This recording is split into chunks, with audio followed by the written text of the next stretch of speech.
चीनी थी नहीं, पहली बार देश में चीनी कम थी, ओपनिंग स्टॉक भी 30 लाख टन कम था। सरकार को यह बात अप्रैल में पता थी, पर वो सो गए जानबूझकर, एक चादर ओढ़ी और सो गए। मई में कुछ नहीं किया, जून में कुछ नहीं किया, जुलाई में कुछ नहीं किया, 20 अगस्त को जागे। 20 अगस्त को मैं भेज रहा हूं, यह ऑर्डर जारी कर दिया और कहा हम 10 लाख कच्ची चीनी रॉ शुगर विदेश से मंगवाएंगे। बड़ी ताली पीटी भक्तों ने कि हाँ जी देखो कमाल कर दिया। अब इस कच्ची चीनी के बारे में क्या है, यह आंख में धूल झोंकने का मोदी सरकार का तरीका था, क्योंकि मुनाफा कमवाना है। वो कैसे? यह चीनी आएगी ब्राजील से, जहाज में, समुद्री जहाज में। 20 अगस्त को आपने पहली बार ऑर्डर किया, यह ऑर्डर है, मैं भेज रहा हूं। मई में कुछ नहीं किया, जून में कुछ नहीं किया, जुलाई में कुछ नहीं किया, 20 अगस्त तक भी कुछ नहीं किया, तो 3 महीने 20 दिन आप चुप रहे। यह चीनी आने में लगेंगे समुद्री जहाज से 45 से 55 दिन। It takes 45 to 55 days from Brazil sugar to reach here. वो अकल थोड़ी खड़ी है, ब्राजील कहां है, हिंदुस्तान कहां है। फिर आप मंगवा रहे हैं रॉ शुगर।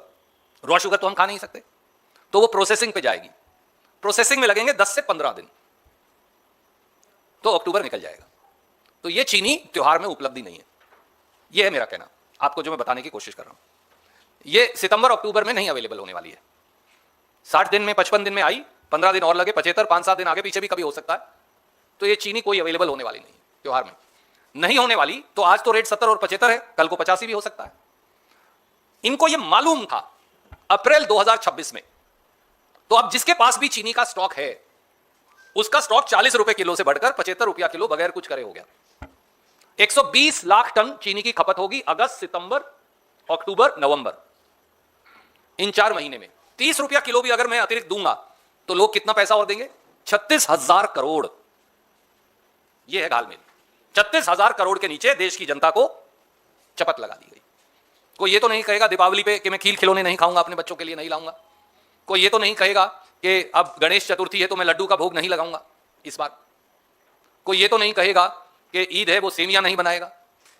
कोई ये तो नहीं कहेगा कि धनतेरस है, खाने के साथ एक मीठा कुछ ना कुछ घर घर बनाने की कोशिश करता है, वो नहीं बनाएगा। तो हर बार जब वो चीनी खरीदेंगे तो देश के कालाबाजारियों और मुनाफाखोरों को बीजेपी उनकी जेब में पैसा डालेगी। और ये पैसा, अतिरिक्त पैसा जो डालेंगे आप 40 और 45 रुपए से ऊपर, वो 30 रुपया भी मान लें कम से कम, ये मान करके चीनी अक्टूबर तक और बढ़ेगी नहीं तो भी 36,000 करोड़ लोगों को देना पड़ेगा। अब उसमें से कितना चंदे में आएगा ये तो वही बता सकते हैं। एक और इसका हिस्सा है। तो सत्ता की साठगांठ का इससे बड़ा क्या उदाहरण हो सकता है? आपको सब कुछ पता था अप्रैल में, आप 3 महीने 20 दिन चुप बैठे रहे। और शायद मैंने पढ़ रहा था, सरकार के बड़े हमदर्द हैं अशोक गुलाटी जी, जो एक कृषि विशेषज्ञ भी हैं, उन्होंने तो यहां भी लिख डाला कि इस 10 लाख टन से काम नहीं चलने वाला, 40 लाख टन की कमी है। तो रेट अब और बढ़ गया तो मैं आपसे पूछता हूं कौन जिम्मेवार होगा? आखिर में लोगों को तो पैसा देना पड़ेगा। एक दूसरा हिस्सा भी है, ये चीनी की कमी हुई क्यों? एक तो चलिए उत्पादन वगैरह कम था। नवंबर 2025 से जुलाई 2026 के बीच E20 मिलावटी पेट्रोल के उत्पादन में 32% शुगर केन का इस्तेमाल किया, जो सरकार आपको बता नहीं रही। मैं फिर दोहराता हूं, नवंबर 25 से जुलाई 2026 के बीच में मोदी सरकार ने E20 मिलावटी तेल के उत्पादन में 32% शुगर केन का इस्तेमाल किया। लेट देम से नो। ये 32% जो शुगर केन है वो, उसके 3 तरीके हैं। एक शुगर, दूसरा बोलते हैं डी मोलेसिस, जो शुगर फैक्ट्रीज चलाते हैं या मेरे जैसा जो कोई किसान है वो समझते हैं इसको। तीसरा है सी मोलेसिस। ये सब शुगर केन के बाय प्रोडक्ट्स हैं। ये सारे डाइवर्ट करके E20 की प्रोडक्शन में लगा दिए। 32% ऑफ। अगर ये 32% शुगर बनाने में लगा देते तो कोई समस्या नहीं थी, आज समस्या ही नहीं हो रही थी। नतीजा ये हुआ कि जो बाजार में चीनी उपलब्ध होनी थी वो सब आदमी की डायबिटीज रोककर कारों की डायबिटीज करने में चली गई, और मोटरसाइकिल स्कूटर की। और E20 का वाहवाही लूटे मोदी सरकार और गडकरी साहब या गड़बड़ी साहब, जो भी कहते हैं आजकल उन्हें, और भुगते देश के लोग। तीसरा एक काम और किया, त्योहार के सीजन में वर्षों से कांग्रेस पार्टी एक स्कीम लेकर आई थी, और वो स्कीम क्या थी? वो, क्योंकि समय के साथ साथी भूल जाते हैं, शायद देश भी भूल जाए। कांग्रेस पार्टी 40 करोड़ लोगों को राशन की दुकान से 500 ग्राम चीनी प्रति व्यक्ति 13 रुपया 50 पैसे प्रति किलो देती थी, और बाकी का पैसा केंद्र सरकार डालती थी, जो 18.5 रुपया किलो था। मैं फिर याद दिलाता हूं आपको, कांग्रेस की सरकार देश के 40 करोड़ लोगों को राशन की दुकान से हर महीने हर व्यक्ति को 500 ग्राम चीनी 13.5 रुपया किलो यानी 7 रुपया 25 पैसे की देती थी, और बाकी की सब्सिडी केंद्र सरकार देती थी। 2017 में मोदी जी ने यह योजना बंद कर दी चुपचाप। अब राशन की दुकान से किसी को कोई चीनी नहीं मिलती। तो जब चीनी महंगी हो जाती थी, हम तो पहले ही उसको 13.5 रुपए पे देते थे, रेट है 75 रुपया, तो 500 ग्राम व्यक्ति का अगर 5 लोगों का परिवार है तो 2.5 किलो चीनी मिल गई उसे, तो 2.5 किलो में परिवार का काम चल गया।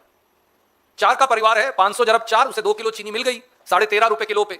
तो अब बाहर का रेट क्या है, उसे साधारण व्यक्ति को, गरीब को, दलित को, पिछड़े को, सामान्य वर्ग के गरीब को कुछ फर्क नहीं पड़ा। किसी को हलवाई की दुकान ही चलानी है या 10 किलो मिठाई खानी है तो अलग बात है, 500 ग्राम शुगर में पूरे महीने का कोटा पूरा हो जाता था। मोदी जी ने वो भी बंद कर दी। तो देश की जनता इस बार जब दशहरा और दीपावली का त्योहार मनाएगी तो मोदी सरकार की महंगाई की मार बार बार याद आएगी। ये 3 पहलू आपके समक्ष में रखना चाहता था, महंगी चीनी और कड़वा स्वाद जो मोदी सरकार ने अब गिफ्ट दी है। आपने एक कैलकुलेशन बताया 36,000 करोड़ का कि किस तरह से घोटाला हो रहा है या होने जा रहा है। अभी आपने कहा कि इथेनॉल के थ्रू, E20 के थ्रू भी कुछ कमाई हुई है, तो क्या आपने इसी मेथोडोलॉजी से ये कैलकुलेशन किया है कि जो डाइवर्जन हुआ है शुगर केन का इथेनॉल में, उसमें कितना पैसा बनाया गया? ऐसी कोई कैलकुलेशन मेरे पास नहीं है, पर एक argument, just to carry your question forward, एक आर्ग्यूमेंट दिया जाता है कि साहब हम कच्चा तेल विदेश से मंगाते हैं तो भक्तजन आपको कहेंगे कि बड़ी विदेशी मुद्रा बच रही है। तो भैया बच रही है तो 10 लाख टन अब चीनी मंगवा ली आपने, तो वो फिर खत्म हो गई, तो बचा तो कुछ नहीं। हमने जरूर फालतू कीमत देनी है आम जनमानस को, आपके जो दर्शक हैं, पाठक हैं, वो जरूर 30 रुपया किलो फालतू देंगे अपनी जेब काटकर, उनका बजट जरूर खराब होगा। और जिसने चीनी बचा रखी है, स्टॉकिस्ट जो हैं उसके, या काला बाजारी हैं, ब्लैक मार्केटियर्स हैं, वो पैसा कमाएंगे। अब उसमें से चंदे में कितना आएगा ये तो मुझे मालूम नहीं। आफ्टर ही मालूम 30 भी हो सकते हैं, 40 भी हो जाएंगे, 45 भी हो सकते हैं। जी। तो क्या कैपिंग होनी चाहिए प्राइसेस की शुगर के? और दूसरा, जब आप कह रहे हैं कि E20 बनाने में भी डाइवर्ट किया जा रहा शुगर केन को, तो क्या उसके प्रोडक्शन को तुरंत स्टॉप किया जाए या इस समय के लिए, जिस समय में ये 3-4 महीने का समय, इस समय स्टॉप किया जाए, ये डिमांड करेगी कांग्रेस? आपका सवाल बिल्कुल वाजिब है।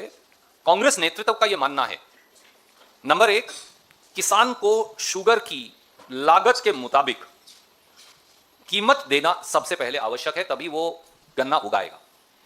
दूसरा, जब आप किसी खाद्य पदार्थ को खाने की चीज छोड़कर किसी और चीज के लिए, यहां E20 तेल के लिए इस्तेमाल किया जा रहा है, करते हैं, तो आपको यह देखना चाहिए कि आपके यहां उत्पादन है कितना, और आपको जरूरत के बाद क्या स्पेयर क्रॉप है जो कहीं और डाइवर्ट हो सकती है। कोई भी आपको कॉमन सेंस वाला ही बताएगा।